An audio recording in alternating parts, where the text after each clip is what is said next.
জমে গেছে। 12 তারিখের আগেও হয়তোবা নির্বাচন বানচাল হয়ে যেতে পারে। এই কথা কিন্তু আমি বলছি না, এই কথা সেনাবাহিনীর একজন সাবেক মেজর রেজাউল করিম ভাই বলছে। তারিখের আগেই গৃহবন্দী করা হবে ডক্টর ইউনূস সহ সকল উপদেষ্টাদের। বাংলাদেশের মাটিতে ভারতের খেলা শুরু। জমানার পতন হলে এই জমানায় শেখ হাসিনার বিচারের রায়েরও মৃত্যু ঘটবে, আর সেটা নিশ্চিত করার লক্ষ্যে চলেছে ভারত।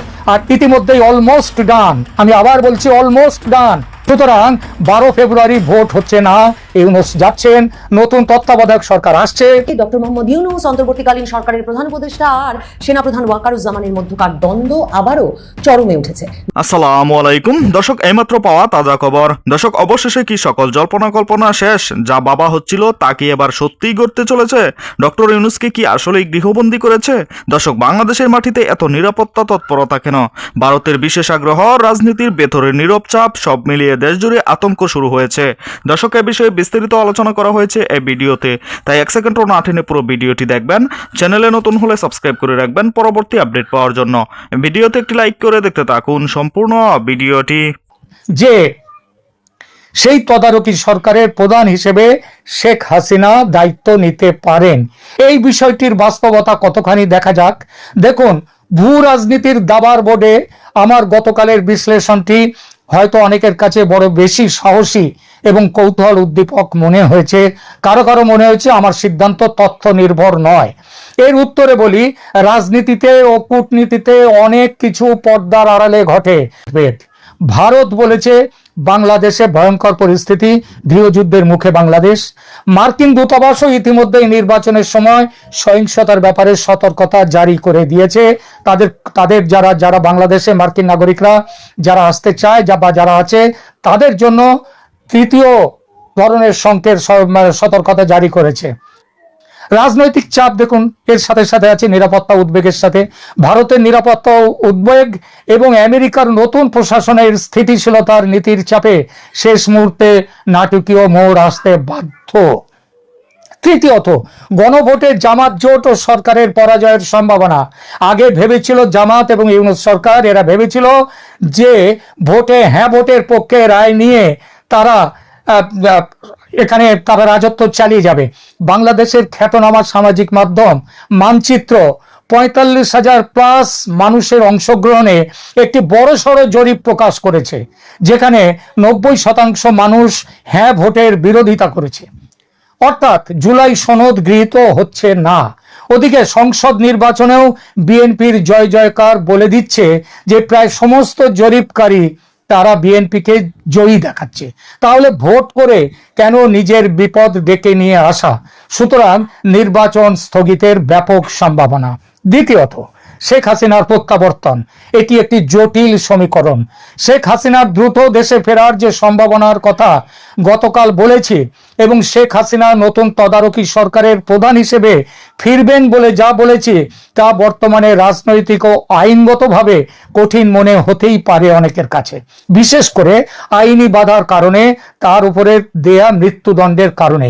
কিন্তু যে প্রক্রিয়ায় আন্তর্জাতিক ট্রাইব্যুনাল কানুনকে এড়িয়ে এই ট্রাইব্যুনাল গঠিত হয়েছে, যে প্রক্রিয়ায় বিচার হয়েছে, যেভাবে জাতিসংঘের মানবাধিকার কমিশনের ভুল রিপোর্টের ওপর ভিত্তি করে সাক্ষ্য প্রমাণ তৈরি হয়েছে, তাতে এই বিচার প্রক্রিয়া সম্পর্কে সিরিয়াস প্রশ্ন তুলেছে আন্তর্জাতিক মহল। সুতরাং ইউনূস জমানার পতন হলে এই জমানায় শেখ হাসিনার বিচারের রায়েরও মৃত্যু ঘটবে, আর সেটা নিশ্চিত করার লক্ষ্যে চলেছে ভারত। আর আমেরিকাও সেটা মানতে হবে বাধ্য হয়ে, কারণ ভারতের ওই যে বললাম ক্রমবর্ধমান প্রভাব এবং আমেরিকার নতুন সম্পর্কে বোঝাপড়া। ট্রাম্প প্রশাসন এবং সার্জিও গৌর যে ভারতের সাথে সম্পর্ককে নতুন উচ্চতায় নিয়ে যাচ্ছেন, তার প্রভাব বাংলাদেশে পড়বেই। ভারত অবশ্যই চাইবে বাংলাদেশে এমন একটি সরকার আসুক যারা তাদের সিকিউরিটি কনসার্ন বুঝবে। আমেরিকা যদি ভারতের পরামর্শকে পুরোপুরি মেনে নাও নেয় কোন ব্যাপারে, হাসিনার প্রত্যাবর্তনের ব্যাপারে, তাহলেও তারা হয়তো আওয়ামী লীগকে নিষিদ্ধ না করায় একটা অংশগ্রহণমূলক নির্বাচনের জন্য চাপ দিতে পারে। সে সরাসরি শেখ হাসিনাকে প্রদান করে নতুন তদারকি সরকারের ধারণাটি এই মুহূর্তে একটি দূরবর্তী পলিটিক্যাল থ্রিলারের মতো মনে করতে পারেন কেউ কেউ, কিন্তু মনে রাখবেন sometimes truth is a stranger than fiction, অর্থাৎ কল্পনার চেয়েও সত্যি হয়ে ওঠে বাস্তব। কে ভেবেছিল নির্বিষ কোটা বিরোধী একটা আন্দোলনের ফলে 5 আগস্ট 2024 শেখ হাসিনার সরকারের পতন হবে? দেখুন, ভূ রাজনীতিতে অসম্ভব বলে কিছু নেই, তবে বর্তমান প্রেক্ষাপটে ইউনূস সরকারের পতন বা শেখ হাসিনার ফেরা দুটোই নির্ভর করবে বাংলাদেশের অভ্যন্তরীণ শান্তি শৃঙ্খলার ওপর। শান্তি শৃঙ্খলা বিপর্যস্ত হলে আগামী 10-12 দিনে কোথায় গিয়ে পৌঁছয় পরিস্থিতি সেটা দেখবেন। আর ভারতের সাথে ট্রাম্পের কৌশলগত লেনদেনের উপরও এটা নির্ভর করছে। অথবা তারেক রহমানের রূপ। আমি তো বলছি যে যদি 12 ফেব্রুয়ারি নির্বাচন হয়, 12 ফেব্রুয়ারি রাতের বেলা ইউনূস সাহেবকে গৃহবন্দী করে ফেলা হবে, ওরা সমস্ত অ্যাডভাইজারদেরকে গৃহবন্দী করা হবে, ওনাদের ভ্রমণের উপরে ভিসাকে দিয়ে দেওয়া হবে। এটা মোহাম্মদ ইউনূস জানেন। যার কারণে আমি বলছি যদি নির্বাচন হয়, ঠিক আছে না, যেহেতু রাজনীতি থেকে বিদায় নিতেন অলরেডি এবং সঠিকভাবে জয় তাদের কি ফ্যাক্টর সভাপতি এখন, এবং এখানে নতুন সাধারণ সম্পাদকও নির্বাচিত হয়ে গেছে, নির্ধারিত হয়ে গেছে। তার বন্ধু শিক্ষিত, যে ইংরেজি জানে, এবং যে অতীতে যখন আওয়ামী লীগ ক্ষমতায় ছিল তখন পৃথিবীর বিভিন্ন পত্রিকায়, বাংলাদেশের পত্রিকায় এই মিথ্যা ভুয়া নাম দিয়ে আর্টিকেল তুলতে পারছে, তুলে আবার আওয়ামী লীগকে বিব্রত করছে। এখনো সেটা হচ্ছে। এই 7 দিন আগে তার ফেসবুকে একটা আমেরিকান পত্রিকায় আওয়ামী লীগের নিউজ সেটা সে শেয়ার করেছে, এবং আমি ব্রিক্সে আমরা সেটা ইনভেস্টিগেট করে দেখলাম যে ওই পত্রিকাটাতে ওইটাই একটা আর্টিকেল, আর বাকি সবই হলো ভুয়া জিনিস, মিনিংলেস। এমনকি যে ঠিকানাটা ওই পত্রিকার ওটাও ভুয়া। এই কাজগুলো যারা করে তারা সচিবাদের জয়ের কাছে খুব স্মার্ট, খুব ডাইনামিক। আপনার আমার প্রশ্ন যে আওয়ামী লীগ যে বলছে যে ইনক্লুসিভ নির্বাচন হতে হবে এবং সেই নির্বাচনে আওয়ামী লীগ অংশগ্রহণ করতে চায়, যদিও আওয়ামী লীগ এই নির্বাচন প্রতিহত ঘোষণা দেয়নি, আসলে তারা কোন অবস্থানে আছে, কি করতে চাইছে, কোন নির্বাচনে আশায় আছে? অনেক অনেক ধন্যবাদ। আজকে কিন্তু কানাডিয়ান হাই কমিশন একটা বিবৃতি দিয়েছে যে তারা নির্বাচন প্রতিনিধি পাঠাবে, নির্বাচন পর্যবেক্ষক পাঠাবে। এখানে আবার তারা ওই ইনক্লুসিভ শব্দটা ব্যবহার করেছে আজকেই, ফেয়ার এন্ড ইনক্লুসিভ। রাইট, আমি লিখেছি আপনি বলার পরে। হ্যাঁ, কিন্তু আজকে ফেব্রুয়ারি 2 তারিখ, নির্বাচনের 8 দিন আসলে। তো এই সময় ইনক্লুসিভ বলতে যদি বোঝানো হয় যে বাংলাদেশের এক্সট্রা অর্ডিনারি সিচুয়েশন ক্রিয়েট হলে এই নির্বাচনটা স্থগিত হতে হবে, নির্বাচনটা স্থগিত হলে তারপরে নতুন আরেকটা নির্বাচনের তারিখ ঘোষণা হলে এটা সম্ভব।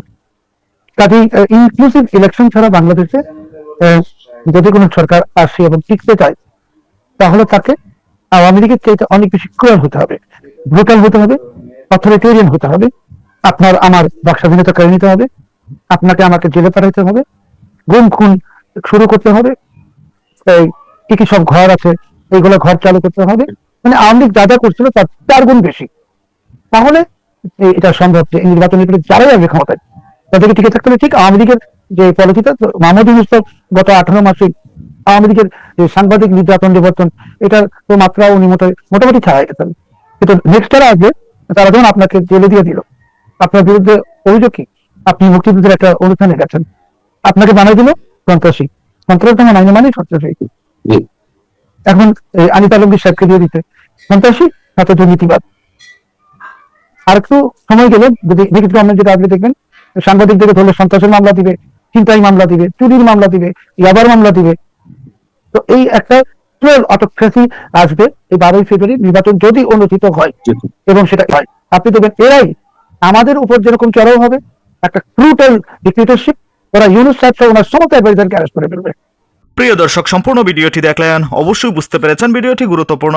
দর্শক, আপনারা জানেন দীর্ঘদিন ধরে ডক্টর ইউনূসকে ঘিরে আন্তর্জাতিকভাবে নানা রকম আলোচনা চলছে। এসব নতুন কিছু নয়, অনেক দিনের সম্পর্ক বাংলাদেশ ও ভারতের মধ্যে রয়েছে। দর্শক, এজন্যই যে কোনো রাজনৈতিক বা কূটনৈতিক নড়াচড়া হলেই জনগণ বুঝে নেয় যে ভেতরে নিশ্চয়ই বড় কিছু হচ্ছে, ভারতের ইশারায় সবকিছুই হচ্ছে। দর্শক, এই ভিডিওতে যে তথ্যগুলো আপনারা পেয়েছেন এ বিষয়ে আপনাদের কি মতামত তা অবশ্যই কমেন্ট করে জানাবেন, এবং পরবর্তী আপডেট ভিডিওগুলো সবার আগে পেতে চ্যানেলটিকে এখনই সাবস্ক্রাইব করে রাখুন। এই মুহূর্তে বিদায় নিচ্ছি, দেখা হবে পরবর্তী নতুন কোনো ভিডিওতে।